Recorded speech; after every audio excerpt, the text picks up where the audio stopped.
I still remember that day as if it happened yesterday. Every detail burned into my memory with perfect clarity. My hands were sweaty, leaving damp marks on the folder I carried. My heart raced so fast I could hear it pounding in my ears. I walked into the boardroom on the 10th floor, the one with floor-to-ceiling windows overlooking Lagos. I had been working at Pinnacle Industries for 6 years, quietly doing my job as a financial analyst, making sure the numbers were perfect, keeping things running smoothly behind the scenes. I thought maybe, just maybe, after 6 years of dedication and perfect performance reviews, it was finally time to ask for a raise.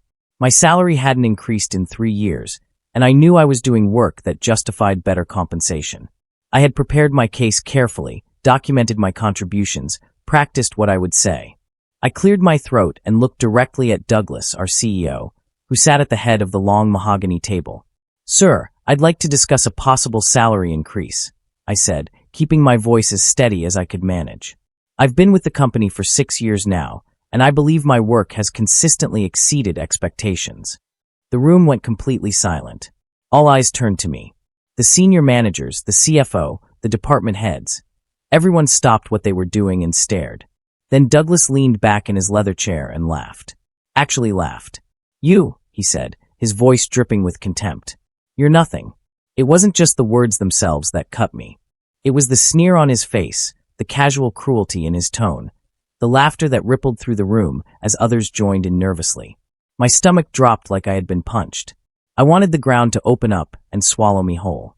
I wanted to disappear, to have never walked into that room, to have never been stupid enough to think I deserved better.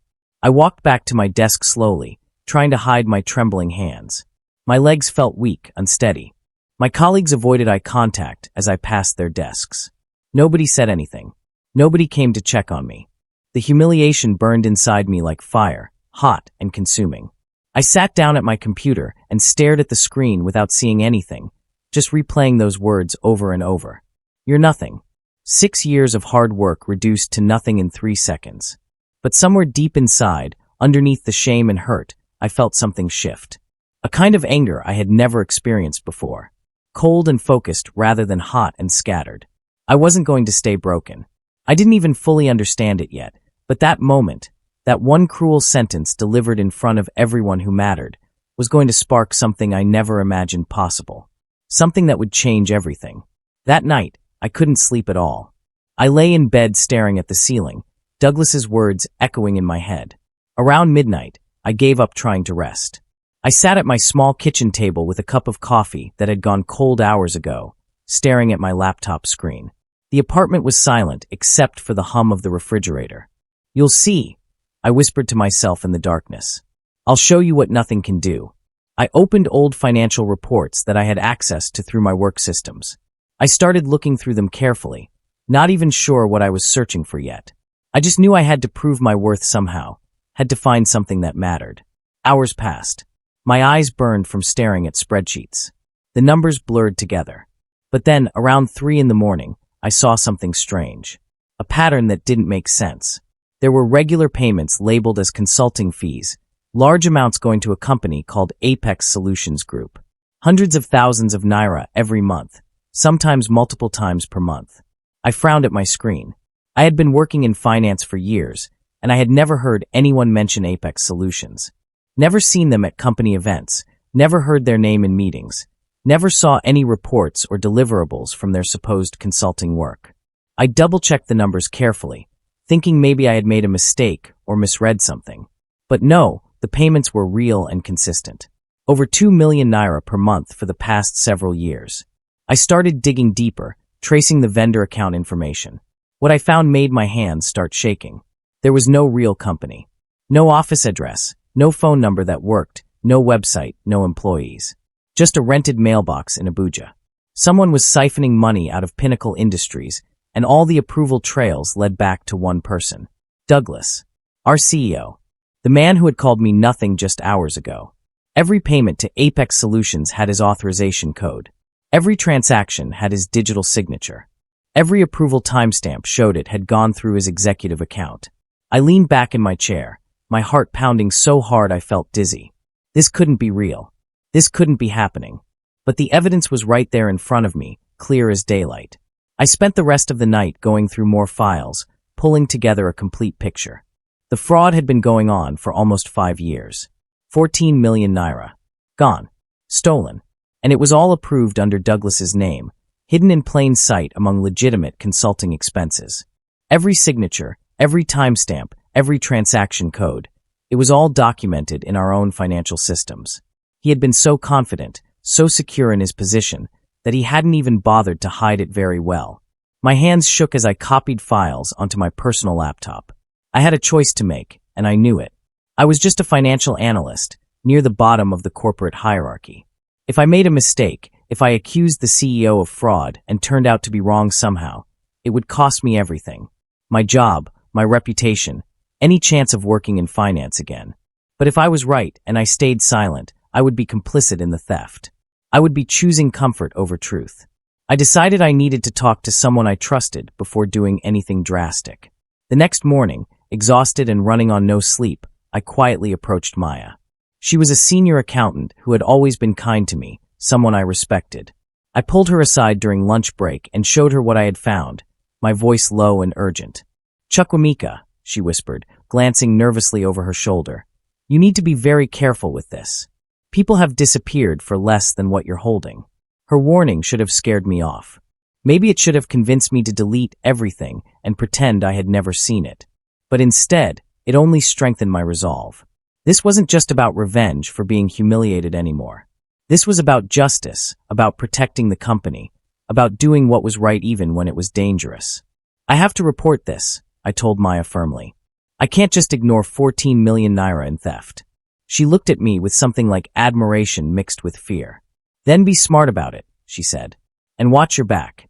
The next morning, I tried to log into my work account from home to gather a few more pieces of evidence.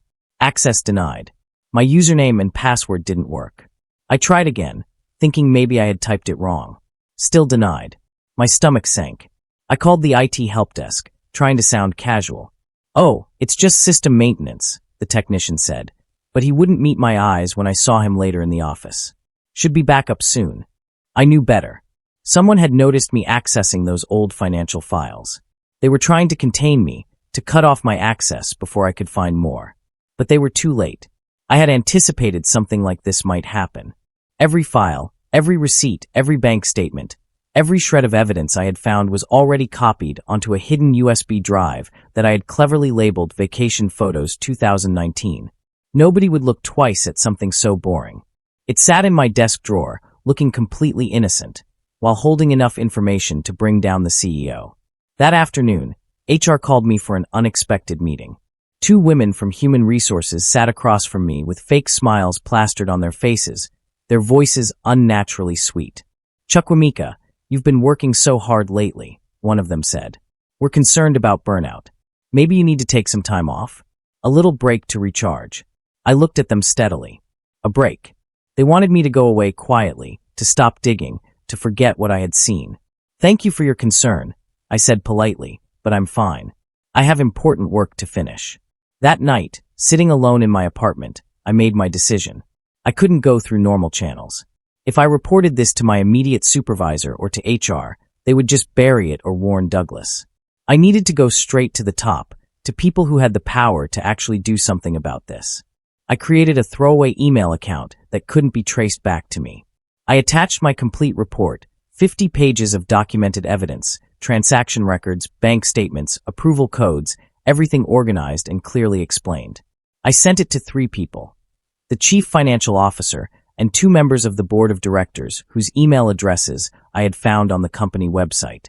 The subject line was simple and urgent. "Read this before it's deleted." I included a brief message. The attached documents show evidence of systematic fraud totaling 14 million naira. All trails lead to CEO Douglas Okonkwo.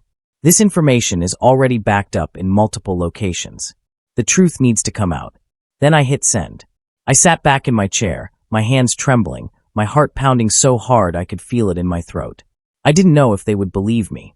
I didn't know if they would investigate or just dismiss it as the work of a disgruntled employee trying to cause trouble.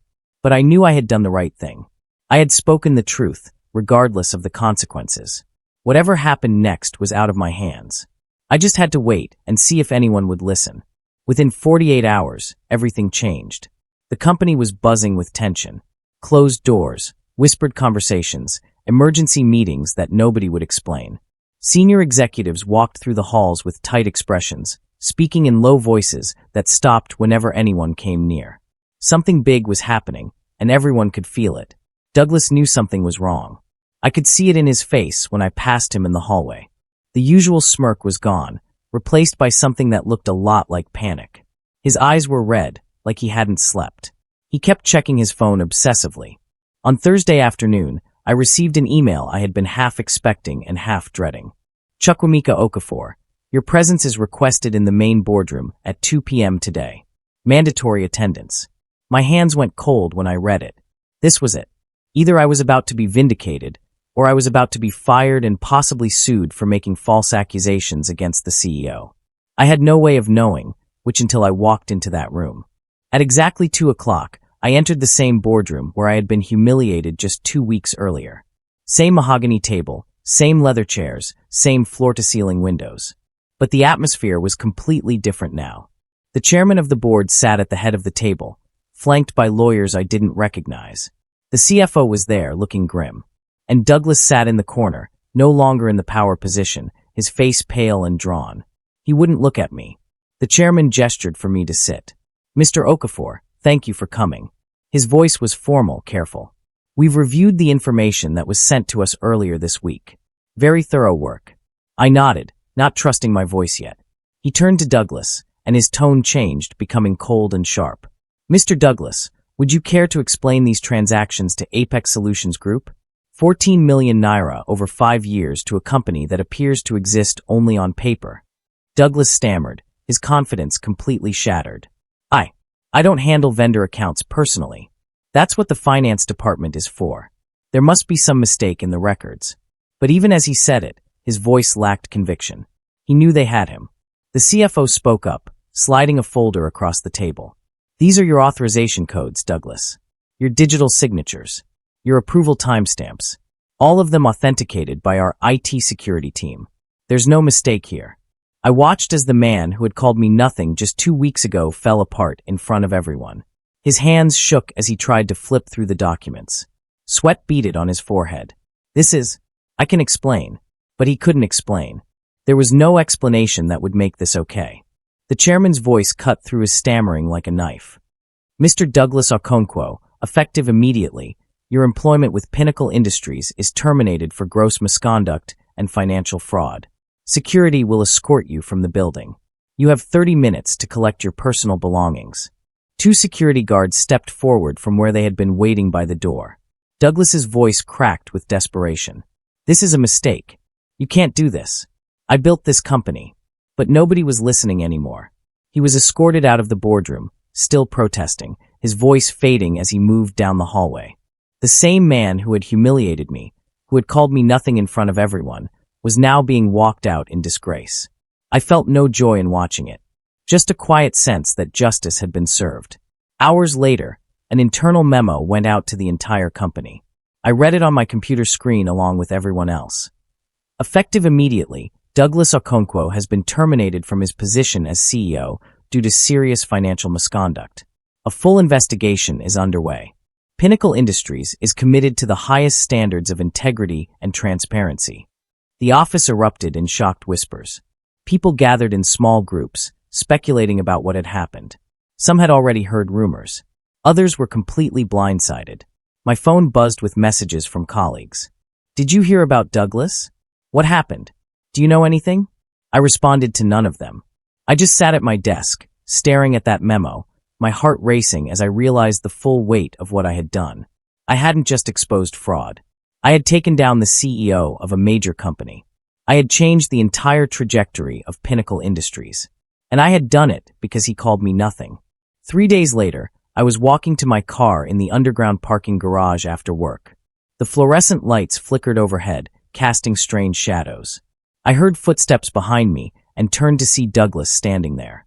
He looked terrible. His expensive suit was wrinkled, his face unshaven, his eyes red and hollow. Chukwemeka, he said, and his voice shook with barely controlled rage. You ruined me. You destroyed everything I built. My reputation, my career, my life. It's all gone because of you." I looked him straight in the eyes, my voice steady and calm. "No, sir. I didn't ruin you. You ruined yourself. You stole 14 million naira from the company you were supposed to protect. You betrayed everyone who trusted you. You called me nothing when all I did was ask for fair compensation for my work. I just made sure the truth came to light. What happened to you is the consequence of your own choices, not mine." For a moment, we just stood there in the dim parking garage, the weight of everything hanging between us. Then I turned and walked away, leaving him standing alone in the shadows.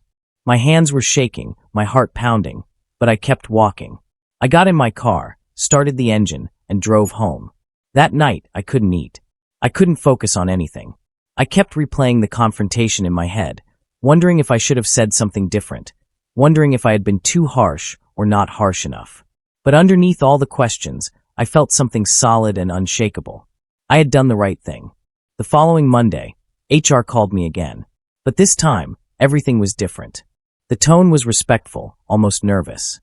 "Chukwemeka, the board of directors would like to see you. Today at 10 o'clock, if that works for you."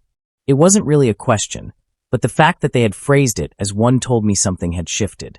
I agreed and spent the next hour trying to calm my racing thoughts. What did the board want? Was I in trouble? Was this about the investigation? At 10 o'clock sharp, I walked into the executive conference room on the top floor, a room I had never been invited to before. The entire board was present, 7 people who controlled the future of the company. They gestured for me to sit at the head of the table, in the seat where Douglas used to sit. The chairman smiled at me, a genuine smile this time. "Chukwemeka, we want to thank you formally for your integrity and courage. What you uncovered saved this company from potentially catastrophic damage." Then he slid a document across the polished table toward me. "We've been discussing the future leadership structure of Pinnacle Industries. We need people we can trust in key positions. People who have proven they will do what's right even when it's difficult. We'd like to offer you the position of Interim Director of Finance, effective immediately." I stared at the document, not quite believing what I was reading. Director of Finance. The same office where I had been humiliated just 3 weeks ago. Now mine. I started, then had to clear my throat. "I'm honored. Thank you. I won't let you down." The chairman nodded. "We know you won't.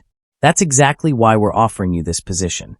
They handed me a new contract, a salary that was more than triple what I had been making, a benefits package that included things I had only dreamed about. I signed it with hands that trembled slightly, still not quite processing that this was real. Me, the analyst who was nothing, now directing the entire finance department. The news spread through the company within hours. By afternoon, everyone knew that I had been promoted to director of finance. Some people were genuinely happy for me, coming by to congratulate me. Others looked at me with suspicion or resentment, probably wondering what I had done to get promoted so quickly. I didn't care about their opinions anymore. I had learned that doing the right thing was more important than being liked. That integrity mattered more than popularity. Days later, the story broke in the media. A business journalist somehow got hold of the information and published an article. Financial analyst uncovers 14 million naira fraud, CEO fired from major Lagos corporation. The story went viral on social media. Comments flooded in from strangers all over the country. "This is what courage looks like. He deserves that corner office. More people should be like this." I read through some of the comments, feeling strange and exposed but also validated. Finally, people could see my worth. Walking into my new office for the first time felt surreal. It was on the executive floor, with massive windows overlooking the city. The walls were painted a soft gray, and expensive art hung in frames. There was a mahogany desk that probably cost more than my car, leather chairs for visitors, a private bathroom, bookshelves full of business literature. And outside the door, a brass plaque had already been installed. Chukwemeka N. Okafor, Director of Finance. I ran my hand across the desk that had once belonged to Douglas, the man who had called me nothing. The irony wasn't lost on me. His arrogance and cruelty had set in motion the very chain of events that had led to his downfall and my rise. If he had just approved my raise, if he had treated me with basic respect, none of this would have happened. He would still be CEO, still stealing money, still thinking he was untouchable. Instead, he had created his own worst enemy. I spent my first week as director reorganizing the entire finance department. I restructured teams, promoted people based on merit rather than politics, and introduced strict new oversight protocols. Most importantly, I established a confidential whistleblower protection program. I wanted everyone in the company to know that if they saw something wrong, they could report it without fear of retaliation. No more secrets hidden behind closed doors. No more fraud going unnoticed because people were too afraid to speak up. At the next company-wide meeting, I stood in front of hundreds of employees and addressed them directly. My voice carried through the large auditorium, steady and clear. Many of you know my story by now. 3 weeks ago, someone in this company told me I was nothing, that I didn't matter, that my work and my worth were meaningless. I paused, looking out at the sea of faces. But the truth is, none of us are nothing when we stand for what's right. Every single person here has value. Every voice matters. And if you see something wrong, I want you to speak up. This company will protect you. The applause that followed was different from any applause I had ever heard. It was genuine, enthusiastic, sustained. People stood up, clapping and nodding. I saw faces in the crowd that looked inspired, hopeful. Maybe my story had given them courage to stand up for themselves too. Maybe they were realizing that doing the right thing, even when it was scary, could lead to something better than staying silent ever would. That thought made everything I had been through feel worth it. After the meeting, a young intern approached me nervously. He couldn't have been more than 22 years old, fresh out of university. "Sir," he said quietly, "can I ask you something? How did you know when it was the right time to speak up? How did you find the courage?" I looked at this young man, seeing myself just a few weeks ago, scared and uncertain, but knowing something was wrong. I smiled at him gently. "I'll tell you what I learned," I said to the intern. "You speak up when keeping quiet starts to hurt more than the risk of being heard. When staying silent means betraying your own values and everything you believe about right and wrong. That's when you know it's time. The courage doesn't come before you act. It comes when you're acting, when you're doing what needs to be done despite being terrified." He nodded slowly, absorbing my words. "Thank you, sir. That helps." He walked away looking thoughtful, and I hoped I had given him something useful. Months passed. I settled into my new role, working long hours to prove I deserved the promotion. I implemented new financial controls, hired auditors to review every department, and personally reviewed every vendor contract worth more than 50,000 naira. I was determined that nothing like Douglas's fraud would ever happen again under my watch. The company's financial health improved steadily. Profits increased. Investor confidence returned. Pinnacle Industries was healing from the damage that had been done. One Tuesday afternoon, my assistant brought me a handwritten envelope that had arrived in the morning mail.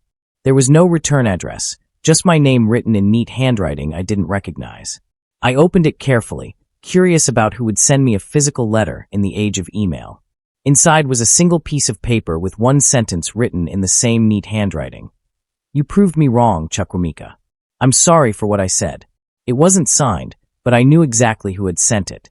I read Douglas's note 3 times, feeling a complicated mix of emotions. Anger at what he had done. Satisfaction that he had finally admitted he was wrong. Sadness that it had come to this. His career destroyed, mine transformed, all because of greed and cruelty. I folded the letter carefully and placed it in my desk drawer. I wouldn't frame it or display it. I didn't need that kind of validation anymore. But I also wouldn't throw it away. It was part of my story, part of the journey that had brought me here. "Yes," I whispered to the empty office, thinking about his words. "I did prove you wrong. But more importantly, I proved something to myself. I had learned that my worth wasn't determined by what others thought of me or said about me. It came from my own integrity, my own courage, my own willingness to stand up for what was right even when it was dangerous." Douglas calling me nothing had hurt terribly in that moment, but it had also freed me from caring about his opinion or anyone else's opinion more than I cared about the truth. As the sun set over Lagos that evening, I stood by my office window looking out at the city. Millions of lights were beginning to twinkle in the gathering darkness. Somewhere out there were other people facing their own moments of choice. Other people wondering if they should speak up or stay silent. Other people being told they were nothing when they knew they were worth something. I hoped some of them would find the courage to stand up, to speak out, to refuse to accept being diminished. The investigation into Douglas's fraud continued for months. Police were involved now, along with government financial regulators. They discovered the fraud was even more extensive than I had originally found. Over 5 years, Douglas had stolen nearly 18 million naira, not just 14. He had been clever about hiding it, using multiple shell companies and complex transaction chains. But once investigators started pulling the thread I had found, the entire web of deception unraveled. Douglas was eventually charged with multiple counts of fraud, embezzlement, and money laundering. The trial was set for later that year. I would have to testify, to explain how I had discovered the fraud and what evidence I had gathered. I wasn't looking forward to facing him in court, but I was prepared to do it. The truth needed to be told completely, and I was the person who could tell it. Maya, my friend from accounting who had warned me to be careful, was promoted to senior finance manager. She deserved it. One morning, about 6 months after Douglas's termination, I received a call from the chairman of the board. Chukwemeka, I wanted to let you know that we're removing the interim from your title. You've proven yourself beyond any doubt. You're now our permanent director of finance, with a seat at the executive table. Congratulations. I thanked him, my voice catching with emotion I tried to hide. Permanent. Not just filling in until they found someone better. I was the person they wanted. That afternoon, I called my mother. She lived in our village in Enugu State, in the same small house where I had grown up. I hadn't told her much about what had been happening at work because I didn't want her to worry. But now I wanted to share the good news. Mama, they made me director of finance. Permanently. I'm one of the executives now. She was quiet for a moment, and then I heard her crying softly with joy. I always knew you were special, Chukwu. Even when you were a small boy, I knew you would do great things. We talked for over an hour, me telling her the whole story from beginning to end. The humiliation, the discovery, the courage it took to speak up, the promotion. She listened to everything, making small sounds of sympathy or pride at different points. When I finished, she said something I would never forget. Your father used to say that a man's character is shown not in how he acts when everyone is watching, but in what he does when no one would ever know. You did right even when it would have been easier to look away. I'm so proud of you, my son. Those words meant more to me than any promotion or salary increase ever could. My father had passed away when I was in university, and I still missed him terribly. Knowing he would have been proud of what I did gave me a sense of peace I hadn't realized I was missing. I was honoring his memory by living with integrity, by refusing to compromise my values even when it was difficult and dangerous. That evening, I went home to my apartment and actually cooked myself a proper meal for the first time in weeks. As I sat eating dinner alone in my small kitchen, I thought about how much my life had changed in just 6 months. From being called nothing in a boardroom to directing the finances of a major corporation. From being a nobody analyst to being quoted in business magazines as an example of corporate integrity. From feeling worthless to knowing my worth came from within, not from what others said about me. The transformation was almost overwhelming when I thought about it all at once. But I also thought about the things that hadn't changed. I was still the same person inside. I still lived in the same modest apartment, drove the same old car, wore the same simple clothes. The promotion and salary increase hadn't changed who I was fundamentally. I was still Chukwemeka, the boy from Enugu who believed in doing right even when it was hard. The recognition and success were nice, but they weren't what defined me. My character defined me, and that had remained constant through everything. The company continued to grow and improve under new leadership. We hired a new CEO, a woman named Amaka Nwosu, who had an impeccable reputation for integrity and transparency. She and I worked well together, both committed to making sure Pinnacle Industries operated ethically in every aspect of business. We implemented training programs on financial ethics, updated compliance procedures, and created a culture where people felt safe reporting concerns without fear of retaliation. The company that had once harbored millions in fraud was becoming a model of corporate responsibility. About a year after Douglas's termination, his criminal trial finally began. I had to take several days off work to testify. Walking into that courtroom was one of the hardest things I had ever done. Douglas sat at the defense table with his lawyers, looking much older than I remembered. Prison time while awaiting trial had changed him. His expensive suits were gone, replaced by simple clothing. His confident smirk had been replaced by a broken expression. Part of me felt sorry for him. But mostly I just felt sad that it had come to this. When I took the stand, the prosecutor asked me to explain how I had discovered the fraud. I walked the court through everything methodically. The late night reviewing files, the suspicious consulting fees, tracing the fake company, finding Douglas's authorization on every fraudulent transaction. I presented the evidence clearly and calmly, just as I had to the board of directors months earlier. Douglas's lawyer tried to challenge my testimony, suggesting I had fabricated evidence out of revenge for being denied a raise. But the paper trail was too solid. The proof was undeniable. The trial lasted 2 weeks. Expert witnesses testified about financial fraud patterns. Former employees testified about Douglas's lavish spending that didn't match his legitimate salary. Investigators explained how they had traced the money to Douglas's personal accounts through the shell company. When the verdict came back guilty on all counts, I felt no joy or satisfaction, just a quiet relief that justice had been served. Douglas was sentenced to 12 years in prison and ordered to repay everything he had stolen. His life as he had known it was over. After the trial ended, I returned to work and tried to move forward. I had testified for truth and justice, had helped put a criminal behind bars, had fulfilled my civic duty. Now it was time to focus on building rather than exposing, on creating rather than destroying. I threw myself into my work with renewed energy. We launched new initiatives to support small businesses, created scholarship programs for students studying accounting and finance, and became known as a company that valued integrity above profit. My team grew to respect and trust me. I made a point of treating everyone with dignity, regardless of their position. I remembered what it felt like to be dismissed as nothing, and I was determined never to make anyone else feel that way. When junior analysts came to me with concerns or questions, I listened carefully and took them seriously. When someone made a mistake, we treated it as a learning opportunity rather than a reason for punishment. The culture of fear that had existed under Douglas was replaced by a culture of mutual respect and continuous improvement.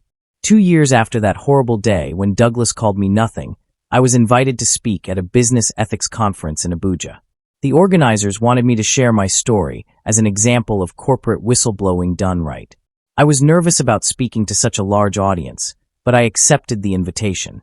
Standing on that stage in front of hundreds of business leaders, executives, and students, I told my story honestly. The humiliation, the fear, the choice I had to make, and the consequences that followed. I want to be very clear about something, I told the conference audience. I'm not a hero. I'm just someone who chose to do what was right when it would have been easier to look away. And that choice cost me sleep, peace of mind, and almost cost me my career. Speaking up isn't easy. It's terrifying. But staying silent when you know something is wrong costs even more. It costs your integrity, your self-respect, and your ability to look at yourself in the mirror. The audience listened in complete silence, and when I finished, they gave me a standing ovation that lasted several minutes. After my speech, dozens of people came up to talk to me. Some shared their own stories of discovering fraud or misconduct at their companies. Others asked advice about situations they were currently facing. A young woman pulled me aside, tears in her eyes.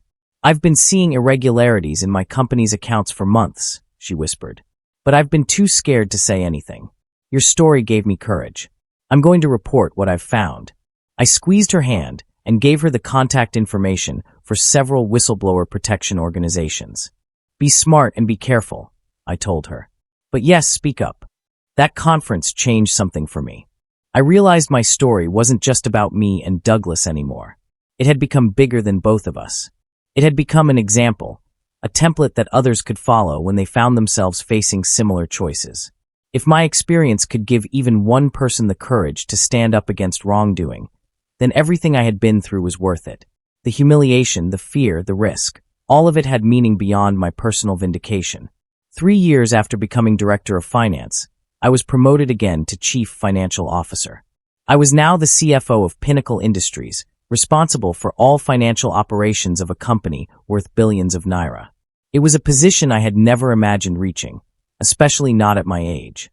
But I had proven myself over and over, had built a reputation for absolute integrity, and had helped transform the company's culture.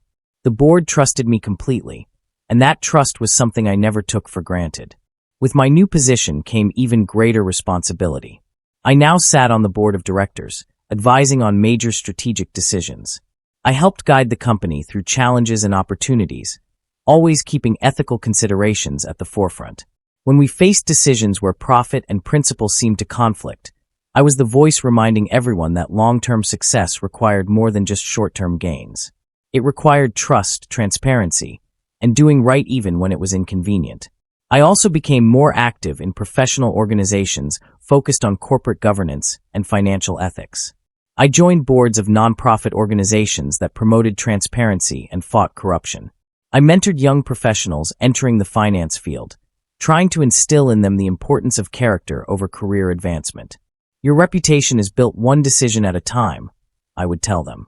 And once lost, it's almost impossible to rebuild. My mother came to visit me in Lagos for the first time since my promotion to CFO.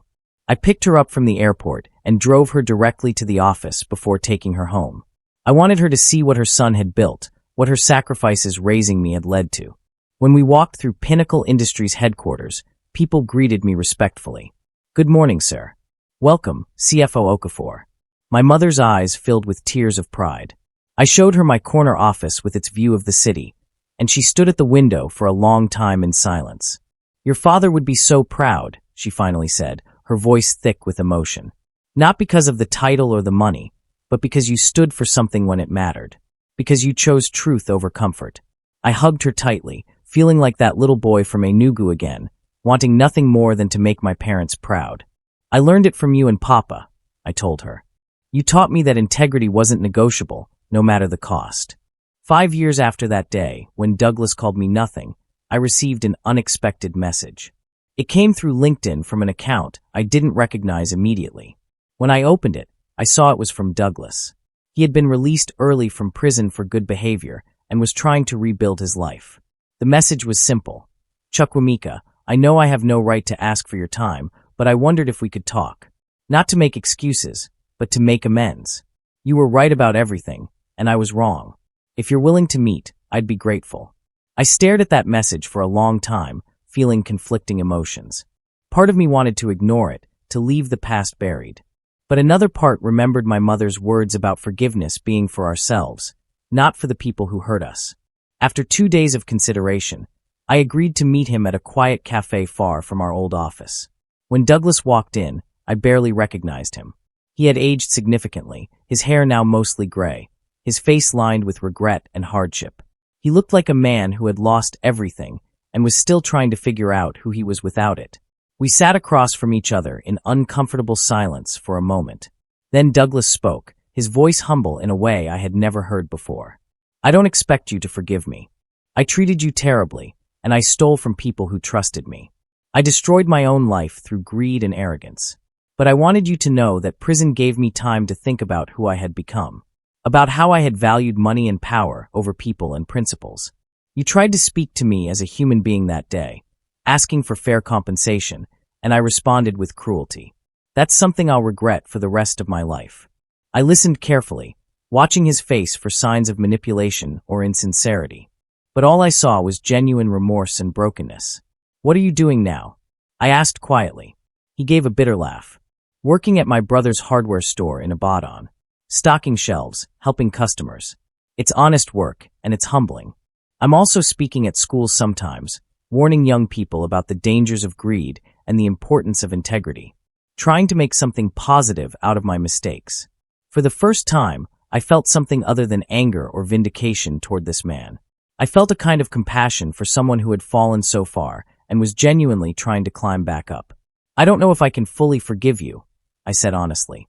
"The hurt you caused was deep, and the fraud affected many people beyond just me. But I appreciate you taking responsibility. That takes courage, and it's more than many people in your position would do." We talked for another hour. He asked about my career, genuinely interested in how things had turned out. I told him about becoming CFO, about the changes we had made at Pinnacle Industries, about the culture of integrity we had built. "You're doing what I should have done from the beginning," he said quietly. "Building something real instead of just taking. I'm glad the company is in good hands." When we parted ways, we shook hands. It wasn't friendship, and it might never be forgiveness, but it was a kind of closure. Walking back to my car after that meeting, I thought about the full circle my life had traveled. From nothing to CFO. From humiliation to respect. From silence to speaking truth to power. But more importantly, from bitterness to compassion. I had learned that holding on to anger only hurts the person carrying it. That justice and revenge are not the same thing. That doing the right thing doesn't always feel good in the moment, but creates peace in the long run. That evening, I stood in my office one last time before heading home. The sun was setting over Lagos, painting the sky in brilliant oranges and purples. I thought about that young analyst who had walked into a boardroom 5 years ago, nervous and hopeful, asking for recognition of his worth. I thought about how 2 words, "you're nothing," had sparked a chain of events that changed multiple lives forever. Those words had been meant to diminish me, to put me in my place, to remind me I was insignificant. But instead, they had revealed my significance. They had forced me to prove my worth, not to Douglas or anyone else, but to myself. They had given me the courage to stand up for what was right when staying silent would have been easier. They had transformed me from someone who waited for others to recognize his value into someone who knew his value came from within, from his choices, from his integrity. I turned off my office lights and headed home, feeling at peace with my journey. I was Chukwemeka N. Okafor, Chief Financial Officer of Pinnacle Industries. But more importantly, I was someone who had chosen truth over comfort, integrity over advancement, and courage over fear. I was someone who had proven that doing the right thing, even at great personal cost, was always worth it in the end. The next morning, I would wake up and do it all again. Lead with integrity, make decisions based on principles, mentor young professionals, and continue building a company culture where everyone's worth was recognized and valued. Where no one would ever be called nothing. Where speaking truth to power was celebrated rather than punished. That was my legacy, and it was one I was proud to claim. As I drove through the Lagos evening traffic, my phone buzzed with a text from Maya. "Dinner this weekend? I want to hear about your meeting with you-know-who." I smiled and replied, "Definitely. I have a lot to tell you." Some friendships forged in difficult times become the strongest bonds of all. Maya had stood by me when it was dangerous, had encouraged me when I was afraid, and had celebrated with me when justice prevailed. I thought about that young intern who had asked me when to speak up, wondering if he had found his moment yet. I thought about the woman at the conference who had decided to report the fraud she had discovered. I thought about all the people out there facing their own impossible choices, wondering if doing the right thing was worth the risk. I hoped my story gave them courage. I hoped they understood that being called nothing by someone doesn't make you nothing. That your worth is determined by your character, not by others' opinions. 5 years ago, I was told I was nothing. Today, I knew I was something. Not because of my title or salary or corner office, but because I had stood for something when it mattered. Because I had chosen integrity over security. Because I had proven to myself that I was exactly who my parents raised me to be. Someone who did right even when it was hard. And that knowledge, that unshakable sense of self-worth built on principle rather than external validation, was worth more than any position or paycheck could ever be. The story of how nothing became everything wasn't really about revenge or vindication. It was about discovering that the most important opinion of yourself is your own. That living with integrity creates peace that success alone can never provide. That speaking truth to power, while terrifying, is also liberating. That doing the right thing doesn't always lead to immediate rewards, but it always leads to being able to look at yourself in the mirror without shame. As I pulled into my apartment complex parking lot, I took a moment to sit in my car and simply breathe. To feel grateful for the journey, even the painful parts. To appreciate the person I had become through the trials. To recognize that being called nothing had paradoxically helped me understand my somethingness more clearly than any compliment ever could. Tomorrow would bring new challenges, new decisions, new opportunities to choose integrity or convenience. And I knew which path I would choose. The same path I had always chosen, the same path I would always choose. The path of truth, no matter where it led.